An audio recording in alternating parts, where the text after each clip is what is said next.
सभी विद्यार्थियों का हिंदी ज्ञान दर्शन यूट्यूब चैनल में स्वागत है। राजस्थान माध्यमिक शिक्षा बोर्ड द्वारा संशोधित पाठ्यक्रम हिंदी में इस यूट्यूब पर करवाया जाएगा।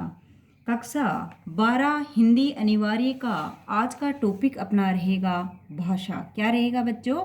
भाषा। और इस YouTube चैनल द्वारा जो भी आपको समस्याएं आए वो कमेंट में ज़रूर लिखें ताकि उसमें अपन सब मिलकर सुधार कर सकें। तो भाषा, आज का जो अपना टॉपिक है वो क्या है? भाषा। भाषा शब्द की उत्पत्ति, भाषा शब्द संस्कृत के भाष धातु से बना है। यानी भाषा शब्द है वो संस्कृत के किस शब्द से बना है? भाष शब्द यानी भाष धातु से बना है। और सभी स्टूडेंट्स पेन और कॉपी अपने हाथ में रखें और साथ साथ जैसा जैसा मैं पढ़ा रही हूँ वैसे वैसे नोट्स बनाते जाइए। भाष धातु से बना है जिसका अर्थ है वाणी का व्यक्त स्वरूप। क्या है? वाणी का व्यक्त स्वरूप है। भाषा यानी भाषा किसे कहते हैं? विचार विनिमय के मौखिक एवं लिखित माध्यम को भाषा कहते हैं। ये कोई जरूरी नहीं होता कि हमारी वाणी के द्वारा ही जो शब्द व्यक्त होते हैं उसे ही भाषा कहते हैं। नहीं, रिटर्न यानी लिखते हैं। कुछ लोग बेचारे जो कि गॉड गिफ्टेड नहीं होते हैं, जो बोल नहीं सकते, तो वो अपनी भावनाओं को, अपने विचारों को लिख कर भी व्यक्त कर सकते हैं। यानी भाषा किसे कहते हैं? भाषा उसे कहते हैं जो विचार विनिमय के मौखिक एवं लिखित माध्यम को भाषा कहते हैं। हिंदी भाषा की लिपि देवनागरी है। यानी हिंदी है उसकी लिपि कौन सी है? देवनागरी है। क्या है? देवनागरी है। भाषा के दो रूप होते हैं। यानी भाषा के कितने रूप होते हैं? दो रूप होते हैं। कौन कौन से? मौखिक रूप और लिखित रूप। जैसा कि मैंने पहले ही बता दिया था, यानी व्यक्त मुख के द्वारा जो ध्वनि के द्वारा बोला जाता है, यानी ध्वनि निकलती है, अखंड होती है, मौखिक। दूसरा लिखित, लिख कर, लिपि। भाषा को लिखने के लिए जिन लेखन चिन्हों का प्रयोग किया जाता है उसे लिपि कहते हैं। यानी कि लिपि किसे कहते हैं? तो भाषा को लिखने के लिए जिन लेखन चिन्हों का प्रयोग किया जाता है उसे क्या कहते हैं? लिपि कहते हैं। तो यानी हिंदी भाषा की लिपि क्या है? देवनागरी लिपि है। लिपि किसे कहते हैं? भाषा को लिखने के लिए जिन लेखन चिन्हों का प्रयोग किया जाता है उसे क्या कहते हैं? लिपि कहते हैं। फिर है व्याकरण। यानी व्याकरण जिसके द्वारा भाषा को शुद्ध बोलने एवं लिखने का ज्ञान होता है उसे व्याकरण कहते हैं। यानी व्याकरण किसे कहते हैं? जिसके द्वारा हम भाषा को शुद्ध बोल सकें, लिख सकें, उच्चारण कर सकें आदि का हमें जो ज्ञान प्राप्त होता है उसे क्या कहते हैं? व्याकरण कहते हैं। किसे कहते हैं? व्याकरण। यानी जिसके द्वारा भाषा को शुद्ध बोलने एवं लिखने का ज्ञान होता है उसे क्या कहते हैं? व्याकरण कहते हैं। और व्याकरण के कौन कौन से भाग होते हैं? यानी प्रमुख विभाग क्या होते हैं? वर्ण विचार, शुद्ध विचार और वाक्य विचार होते हैं। अब हमारे सामने क्वेश्चन ये उठता है कि भाषा और बोली, यानी भाषा क्या चीज़ है और बोली क्या है? तो ये दोनों बहुत ही, इन दोनों में काफ़ी अंतर है। जैसा कि रात और दिन में, यानी दिन में हम सब कुछ देख सकते हैं, रात में उतना नहीं देख सकते। तो वैसे यानी दिन होता है भाषा और रात यानी बोली। तो देखिए भाषा क्या है और बोली क्या है। यानी भाषा व्यापक सामाजिक क्षेत्र में प्रयुक्त होने वाली है। से हमारी राजभाषा क्या है? हिंदी। और हिंदी के साथ साथ सहभाषा के रूप में अंग्रेजी को भी स्थान मिला हुआ है। तो क्या है? व्यापक सामाजिक क्षेत्र में प्रयुक्त होने वाली होती है उसे कहते हैं भाषा।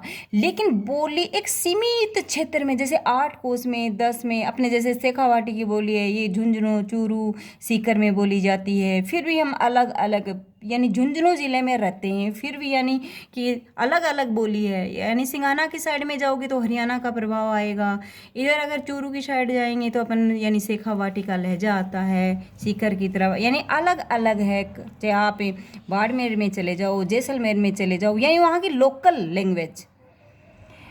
फिर क्या है? भाषा यानी संप्रेषण का माध्यम तथा वाचिक अभिव्यक्ति भाषा कहलाती है। और बोली में क्या होता है कि स्थान भेद बोलचाल, यानी जैसे कि 10 किलोमीटर, 20 किलोमीटर अभी अभी बताया है, यानी अपना एक क्षेत्र विशेष के आधार पे जो बोली बोली जाती है उसे बोली कहते हैं। ये अविकसित होती है और इसे बोली कहते हैं। भाषा का अपना व्याकरण होता है, जैसे कि हिंदी का अपना व्याकरण है, अपना शब्दकोश है, और इसमें हम ग्रंथ, साहित्य सब कुछ लिख सकते हैं भाषा के अंदर। लेकिन बोली का अपना ना ही तो कोई व्याकरण होता है, ना ही शब्दकोश होता है, और ना ही हम कोई रचना लिख सकते, अर्थात हम किसी साहित्य को नहीं लिखा जाता। यानी भाषा का एक विस्तृत क्षेत्र होता है, व्यापक क्षेत्र होता है। नोट लिखें और फिर आगे लिखें। संविधान की 8वीं अनुसूची, संविधान की 8वीं अनुसूची में 22 भारतीय भाषाओं को शामिल किया गया है। और एक लाइन में और लिखें, 14 सितंबर को हिंदी दिवस मनाया जाता है। यानी कब मनाया जाता है हिंदी दिवस? 14 सितंबर को हिंदी दिवस मनाया जाता है। देखिए अब क्वेश्चन यहीं से बनता है। अधिकतर हिंदी के अंतर्गत 5 उपभाषाएं हैं, यानी उपभाषाओं की संख्या कितनी है? 5, और बोलियों की संख्या कितनी है? 18। कितनी है? 18, जिनका विवरण इस प्रकार है। यानी हिंदी के अंतर्गत 5 उपभाषाएं हैं। कितनी उपभाषाएं हैं? 5, और बोलियों की संख्या कितनी? 18 है। पहला है पश्चिमी हिंदी। क्या नाम है? पश्चिमी हिंदी भाषा। इनको याद करना है। पहला है, इसमें बोली है वो है ब्रज भाषा, दूसरी है खड़ी बोली, और तीसरी है कनौजी, और चौथी है बांगरू। कोष्टक में लिख लीजिए हरियाणवी। क्या लिखोगे? बांगरू, यानी हरियाणवी को ही क्या कहते हैं? बांगरू कहते हैं। और फिर 5वीं बुंदेली। आप ऐसे याद करें, ब्रज भाषा, बुंदेली, बांगरू। 3 किस पे हैं? बै से शुरू हो जाती हैं। तो कैसे याद करोगे? ब्रज भाषा, बांगरू, बुंदेली, और फिर खड़ी बोली और कन्नौजी। खड़ी बोली को अवधी भी कहा जाता, खड़ी बोली और कन्नौजी। पश्चिमी हिंदी भाषा में कितनी आती हैं बोलियां? 5 आती हैं। ब्रज भाषा, खड़ी बोली, कन्नौजी, बांगरू, बुंदेली। तो 3 तो वैसे शुरू होती हैं। कौन कौन सी? 3, ब्रज भाषा, बुंदेली, बांगरू। और बांगरू को क्या कहते हैं? हरियाणवी भी कहते हैं। और फिर खड़ी बोली और कन्नौजी। ये जो हैं, ये तो हैं उपभाषाएं। ये 5 नाम हैं, ये जो दिखाई दे रहे हैं, ये क्या हैं? उपभाषाएं। 5 क्या हैं? उपभाषाएं। पूर्वी हिंदी, अगली जो उपभाषा है वो क्या है? पूर्वी हिंदी। 2 नंबर पे क्या है? पूर्वी हिंदी। अवधी, बघेली, छत्तीसगढ़ी। यानी इसमें कौन कौन से क्षेत्र की बोली को शामिल किया है? अवधी, बघेली, छत्तीसगढ़ी। तो इसमें एक शॉर्ट ट्रिक बनाते हैं अपन, उससे जल्दी याद हो जाएगा। यानी अवधी, अवधियो, बघेली, बेले जानते हो, गुड़ की बनी होती है, सब लोग जानते हो। अवधियो बेले लेके कहाँ से? छत्तीसगढ़ से। और किधर भग गया? पूर्व की ओर भग गया। यानी याद हो गया ना? अवधियो बेले लेके छत्तीसगढ़ पूर्व की ओर भग गया, इसलिए पूर्वी हिंदी आपकी याद हो गई। यानी पूर्वी हिंदी उपभाषा, साधारण शब्दों में याद कर लीजिएगा, अवधियों बेले लेके छत्तीसगढ़ पूर्व की ओर भग गया। 2 याद हो गई ना? पश्चिमी हिंदी और पूर्वी हिंदी उपभाषा। तीसरी है राजस्थानी उपभाषा। इसमें मेवाती, मालवी, मारवाड़ी, जयपुरी। 3 है वो मैं से शुरू होती हैं। कौन कौन सी? मेवाती, मालवी, मारवाड़ी। क्या? मेवाती, मालवी, मारवाड़ी और जयपुरी। जयपुरी यानी राजस्थान की क्या है? राजधानी है जयपुर, तो ये वैसे ही याद हो जाएगा, जयपुरी। मेवाती, मालवी, मारवाड़ी, जयपुरी। अब बचा चौथा जो उपभाषा है, उसका नाम है बिहारी उपभाषा। क्या नाम है? बिहारी उपभाषा। तो इसमें देखिए मैथिली, मगही, भोजपुरी। तो मगलो मेथी, मैथिली, मेथी, मेथी जानती हैं आप? मगलो मेथी लेके बिहार से भेज दी। यानी क्या किया है? मगलो मेथी लेके बिहार से भेज दी है। किसने खरीदी है? मगलो यानी मगही, मैथिली, मेथी, और कौन से शहर से? बिहार से। और कहाँ भेज दी? यानी भोजपुरी। ठीक है, आपको बोली याद हो गई होंगी। और ये उपभाषा है बिहारी उपभाषा, मैथिली, मगही, भोजपुरी। यानी मगलो मेथी लेके बिहार से भेज दी।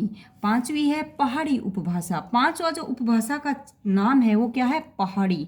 गढ़ वाली, गढ़ का अर्थ होता है किला, जानते हैं आप? किला। दुर्ग उसे बोलते हैं गढ़वाली। तो पहाड़ पत्थरों से ही तो बनता है किला। फिर कुमायूनी यानी इतने ऊंचे ऊंचे पहाड़ों पे जो प्राचीन रूप से अपने राजस्थान में जो किले बने हुए हैं या दूसरे अदर स्टेट में भी बने हुए हैं तो वो कमायूनी यानी हाँ लोकल लैंग्वेज में अपने कहते हैं ना ज़्यादा काम करने वाले व्यक्ति को क्या कहते हैं, हाँ कमावना है। गढ़वाली यानी पत्थर होते हैं, गढ़वाली यानी पहाड़ है तो गढ़ किला बनाया जाता है। किससे बनाया जाता है, पहाड़ से बनाया, पत्थरों से बनाया जाता है। कुमायूनी और अधिकतर जो दुर्ग होते हैं वो किस पे होते हैं, पहाड़ों पे होते हैं। तो वहाँ जो मेहनती वे लोग होते हैं वही तो बनाते हैं ऊपर ले जाके। और मंडियाली सर पे जो रखते हैं एक कपड़ा सा रखते हैं उसको क्या बोलते हैं, मंडियाली बोलते हैं, जिस पे पत्थर रखे जाते हैं। तो पहाड़ी उपभाषा में क्या हुआ, गढ़वाली, कुमायूनी और मंडियाली यानी नेपाली, ये क्या आती हैं, पहाड़ी उपभाषा में आती। इस प्रकार हमने 5 उपभाषाएं व 18 बोलियां हैं अपने जो सिलेबस के अकॉर्डिंग वो अपन ने कंप्लीट कर लिया है। यानी पश्चिमी हिंदी में ब्रजभाषा, खड़ी बोली, कनौजी, बांगरू, बुंदेली। बांगरू को हरियाणवी भी कहते हैं। तो 3 तो वैसे शुरू होती, ब्रजभाषा है, बांगरू है, बुंदेली है, फिर खड़ी बोली, कनौजी याद हो गया। फिर पूर्वी हिंदी में यानी क्या कहा, अवधियो बेली लेके छत्तीसगढ़ किधर भग गया, पूर्व में भग गया। फिर राजस्थानी में 3 वैसे शुरू होती, मेवाती, मालवी, मारवाड़ी, एक जयपुरी है। फिर बिहारी यानी मगलो मेथी लेके बिहार भेज दी यानी भोजपुरी, ठीक है। फिर पहाड़ी यानी गढ़वाली, किले होते हैं पहाड़ पत्थरों से ही तो किला बनता है। और कुमायूनी जो मेहनती होते हैं, और मंडियाली जो सर पे रख के पत्थरों से किला गढ़ बनाते हैं। इस प्रकार ये अपनी 5 उपभाषाएं और 18 बोलियों के साथ आज अपने जो अनिवार्य हिंदी कक्षा 12 में भाषा जो अपने टॉपिक है उसको कंप्लीट कर लिया गया है। अगर किसी भी बच्चे को किसी प्रकार की कोई समस्या है तो कमेंट करें और इस चैनल को ज़्यादा से ज़्यादा सब्सक्राइब व लाइक करें, शेयर करते रहें। और आज सभी बच्चों को धन्यवाद। यही समाप्त होता है आज का वीडियो।